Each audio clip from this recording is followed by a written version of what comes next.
ওয়ালাইকুম রহমতুল্লাহ।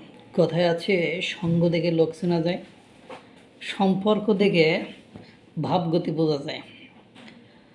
বাংলাদেশ কতটা খোঁজখবর রাখে আমি জানি না, কিন্তু আমি পাকিস্তান সম্পর্কে যথেষ্ট খোঁজখবর রাখি।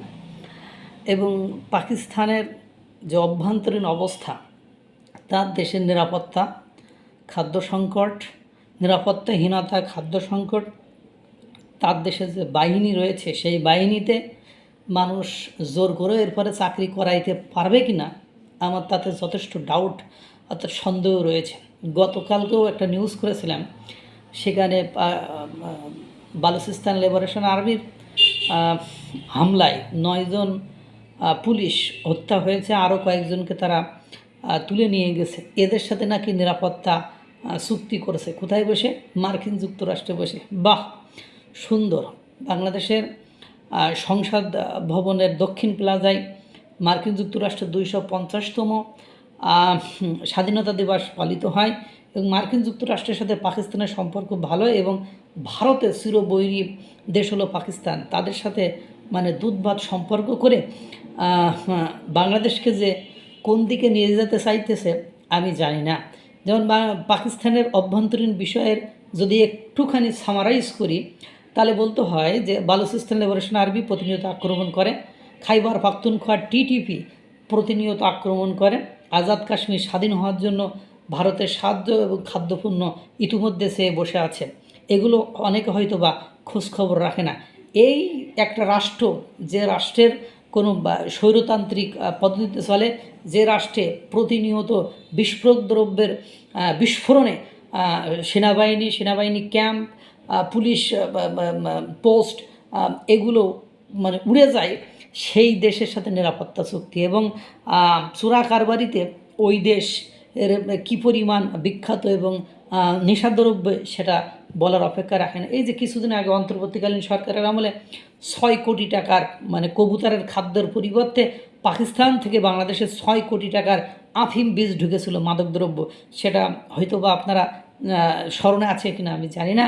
আমার দুঃখ লাগে যে এই রাষ্ট্রের সাথে প্রতিবেশী, আমাদের সবচেয়ে বৃহৎ যে প্রতিবেশী জিওগ্রাফিক্যালি, যাদেরকে বাদ দিয়ে আমাদের চিন্তা করা নিছক বাতুলতা অর্থাৎ পাগলামি বোকামি ছাড়া আর কিছুই নয়, তাদের সাথে শত্রুতা করে বাংলাদেশ পাকিস্তান স্বরাষ্ট্রমন্ত্রীর বৈঠক, নিরাপত্তা সহযোগিতায় জোর, এই ধরনের নিউজ দেখতে হয়। বাংলাদেশ ও পাকিস্তানের স্বরাষ্ট্রমন্ত্রীদের মধ্যে উচ্চ পর্যায়ের দ্বিপাক্ষিক বৈঠক অনুষ্ঠিত হয়েছে, যেখানে মাদক চোরাচালান প্রতিরোধ, তারা মাদকের ব্যবসা করেই যারা খায় তাদের সাথে মাদক চোরাচালান প্রতিরোধ, আধুনিক নগর নিরাপত্তা, ওই দেশের নিরাপত্তার আমি গল্পতে একটু আগেই বললাম যে প্রতিনিয়ত সাধারণ জনগণ থেকে শুরু করে নারী পুরুষ কেউই নিরাপদ নয়, তাদের সাথে আধুনিক নগর নিরাপত্তা, পুলিশ বাহিনীর পেশাগত প্রশিক্ষণ। ওই যে একটুখানি আগেই বললাম, কালকে পরশুদিনও 9 জনকে উড়াই দিয়েছে, খতম করেছে বললাম। এরপরে এবং রোহিঙ্গা সংকটসমূহ পারস্পরিক স্বার্থ সংশ্লিষ্ট বিভিন্ন বিষয়ে সহযোগিতা বৃদ্ধির উপর গুরুত্ব আরোপ করা হয়েছে, যে বিভিন্ন বিষয়ের উপর গুরুত্ব আরোপ করেছে। মঙ্গলবার যুক্তরাষ্ট্রের নিউ ইয়র্কে জাতিসংঘ সদর দপ্তরে অনুষ্ঠিত এই বৈঠকে বাংলাদেশের প্রতিনিধি দলের নেতৃত্ব দেন স্বরাষ্ট্র মন্ত্রী সালাউদ্দিন আহমেদ। পাকিস্তানের প্রতিনিধি দলের নেতৃত্ব দেন দেশটির ইন্টেরিয়র ও মাদক নিয়ন্ত্রণ বিষয়ক মন্ত্রী সৈয়দ মোয়াসির নাকবি। উনি স্বরাষ্ট্র মন্ত্রণালয়ের জনসংযোগ কর্মকর্তা ফয়সাল হাসান স্বাক্ষরিত এক বিবৃতিতে এ তথ্য জানানো হয়।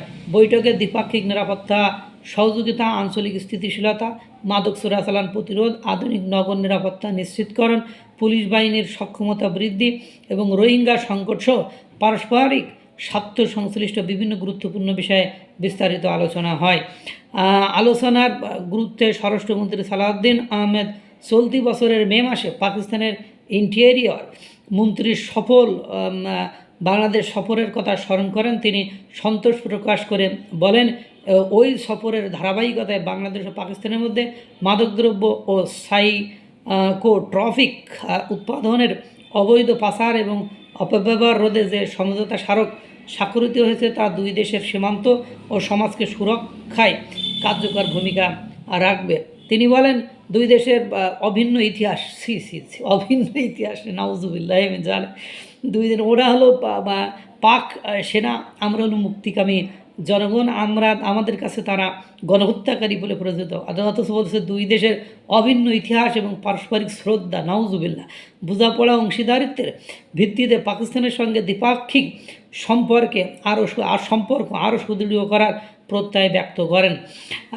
দীর্ঘ 14 বছর বিরতির পর চলতি বছরের জানুয়ারি মাস থেকে ঢাকা করেছি রুটে বিমান বাংলাদেশ এয়ারলাইন্সের সরাসরি ফ্লাইট পুনরায় চালু হওয়ার বিষয়ে তিনি আরও বলেন, এর ফলে দুই দেশের জনগণের মধ্যে যোগাযোগ এবং ব্যবসা বাণিজ্যের নতুন দিগন্ত উন্মোচিত হয়েছে। একথাও বলেন। বৈঠকে স্বরাষ্ট্রমন্ত্রী পাকিস্তানে বসবাসরত বাংলাদেশি বংশোদ্ভূত নাগরিকদের মানবিক সংকটের বিষয়টি অত্যন্ত গুরুত্বের সঙ্গে উত্থাপন করেন। এরপরে নথিপত্রের অভাবে অনেক বাংলাদেশি বংশোদ্ভূত পাকিস্তানি নাগরিক এবং তাদের পরিবারের সদস্যরা দেশটির কম্পিউটারাইজ ন্যাশনাল আইডেন্টিটি কার্ড প্রাপ্তিতে জটিলতার সম্মুখীন হচ্ছে। এর ফলে তারা শিক্ষা ও স্বাস্থ্যসেবার মতো মৌলিক অধিকার থেকে বঞ্চিত হচ্ছে। এ বিষয়ে উদ্বেগ প্রকাশ করে মন্ত্রী বিষয়টিকে সম্পূর্ণ মানবিক দৃষ্টিকোণ থেকে বিবেচনা করতে এবং এর দ্রুত স্থায়ী সমাধানের জন্য পাকিস্তানের মন্ত্রীকে বিশেষ অনুরোধ জানিয়েছেন। পাকিস্তানের নগর নিরাপত্তা আধুনিক প্রযুক্তি ব্যবহারের ক্ষেত্রে পাকিস্তানের সফল অভিজ্ঞতার কথা উল্লেখ করে স্বরাষ্ট্রমন্ত্রী বলেন, পাকিস্তানের 40টিরও বেশি প্রধান শহরে বাস্তবায়িত সেফ সিটি উদ্যোগ এবং আধুনিক নগর নিরাপত্তা ব্যবস্থা বাংলাদেশের জন্য অত্যন্ত অনুকরণীয় হতে পারে। প্রসঙ্গত তিনি উল্লেখ করেন, বাংলাদেশের স্বরাষ্ট্র মন্ত্রণালয়ের তৎকালীন সিনিয়র সচিব বিগত 2025 সালের সেপ্টেম্বরে সফরে ইসলামাবাদ, লাহোর, মুলতান ও করাচি সেফ সিটি মডেল সরেজমিন পরিদর্শন করে এসেছেন। এই অভিজ্ঞতাকে কাজে লাগিয়ে বাংলাদেশের শহরগুলোকে আরও নিরাপদ করতে পাকিস্তানের কারিগরি ও কৌশলগত সহযোগিতার প্রদান করতে পারে, এই ধরনের কথা উঠেছে। পাশাপাশি বাংলাদেশের পুলিশের পেশাদারিত্ব, নাউজুবিল্লাহ, ওদের কাছ থেকে শিখলে তো খেয়, ও দক্ষতা বাড়াতে পুলিশ কর্মকর্তাদের উচ্চতর প্রশিক্ষণ প্রদানে পাকিস্তানের সহযোগিতা কামনা করেন স্বরাষ্ট্রমন্ত্রী। রোহিঙ্গা সংকট প্রসঙ্গে আজ লোক পাইল না, পরাজিত সৈন্যবাহিনীর কাছ থেকে প্রশিক্ষণ নেব। রোহিঙ্গা সংকট প্রসঙ্গে মন্ত্রী বলেন, অতীতে সৌদি আরব অবস্থানরত অনিবন্ধিত রোহিঙ্গাদের জটিল বিষয়ে বাংলাদেশ ও পাকিস্তান সমন্বিত পদক্ষেপের মধ্য দিয়ে কাজ করেছে। আগামীতেও এ ধরনের বৈশ্বিক ও আঞ্চলিক সংকটে দুই দেশের নিবিড় পরামর্শ বাস্তবসম্মত পদক্ষেপে কার্যকরী ভূমিকা রাখবে। তিনি বলেন, মায়ানমার জন্য তাদের নাগরিকদের দ্রুত, নিরাপদ, মর্যাদাপূর্ণ এবং টেকসই উপায়ে ফিরিয়ে নেয়, সেজন্য আন্তর্জাতিক পরিমণ্ডলে পাকিস্তানের জোরালো ধারাবাহিক সমর্থন প্রত্যাশা করে বাংলাদেশ। কিন্তু চাওয়া যা শেষ, একটাও ফলপ্রসূ চাওয়া নয় এবং এগুলো একটাও বাস্তবায়িত হবে বলে আমার মনে হয় না।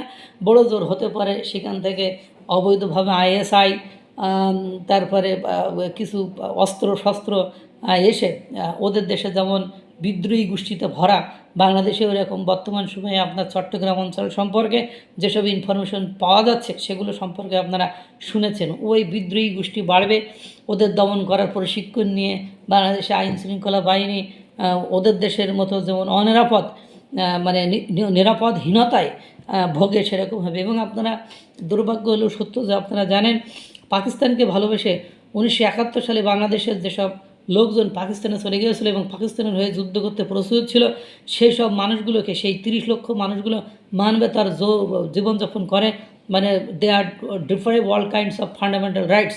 তারা সব ধরনের মানে মৌলিক অধিকার থেকে তারা বঞ্চিত। তাদের পানি, খাদ্য সংকট, বাসস্থান এসবের সুযোগ সুবিধা নেই। ইভেন মানে তারা এখনও নাগরিকত্ব পায়নি। এদের সাথে এরা নাকি আধুনিক সিটি গড়েতে সহায়তা করবে। হতাশা, আমি হতাশ, পুরোই হতাশ। বাংলাদেশ অতি সত্বর বা অতি দ্রুততম সময়ের মধ্যে আপনি দেখবেন এই মার্কিন যুক্তরাষ্ট্র, চীন আর পাকিস্তানের সাথে সম্পর্ক রাখার ফলে দেউলিয়াত্ব বরণ করবে। এটা আপনি লিখে রাখেন, আমি বলে দিলাম। যদি এটা না হয় তখন আমার কথা আপনারা বলিয়েন। আল্লাহ তাআলা সকলকে ভালো রাখুক, সুস্থ রাখুক। আসসালামু আলাইকুম ওয়া রাহমাতুল্লাহ।